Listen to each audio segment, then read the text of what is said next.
আমার দ্বারা অনেক খারাপ লাগতেছে, অনেক মানে যেটা প্রকাশ করে হারা যায় না, এত খারাপ লাগতেছে। এটা ভাঙার কারণ মনে হয় রাজনীতি কোনো প্রতিপক্ষ হইতে পারে, এরকম কিছু। এটা তো পথের মাঝে ছিল, অনেক সুন্দর ছিল, অনেক অনেক ভালো ছিল, ঠিক আছে।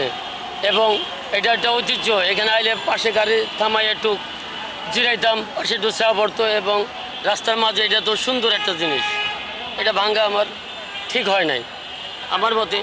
এটা আমরা তো গাড়ি চালক, আমি তো এলাকায় অনেক বছর ধরে গাড়ি চালাই। হ্যাঁ, প্রায় আগে ক্যান্টিনে চাকরি করতাম, এরপরে আজকে প্রায় 30 বছর ধরে গাড়ি চালাই। 2001 থেকে আমি গাড়ি চালাই। এর আগে ক্যান্টিনে চাকরি করতাম, ফলের ক্যান্টিনে বা ওই দিকে ক্যান্টিনে, ছোটোবেলা থেকেই।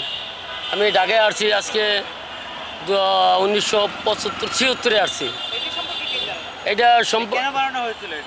এটা বানানো হয়েছিল রাস্তার মাঝে, একটা ঐতিহ্য, দেখতে সুন্দর লাগে এবং অনেক আগের থেকে এটা বানাইছে, প্রায় মনে হয় যে 10-12 বছর হয়েছে।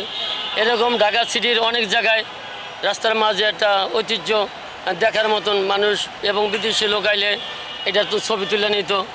এবং ঢাকা বিশ্ববিদ্যালয়ের ভিতরে এরকম কিছু দৃশ্য আছে, ছবি তুলে নেয়। এবং এই যে মতিঝিল গেলে বগলা চক্করে ছবি তুলে নেয়, এটা ওই যে ঐতিহ্য। বুঝছেন, এটা ভাঙ্গার সম্পর্কে এটা জানি না, তার কি মত জানি না, কাদের কি মত, কি জন্য ভাঙছে এটা জানি না।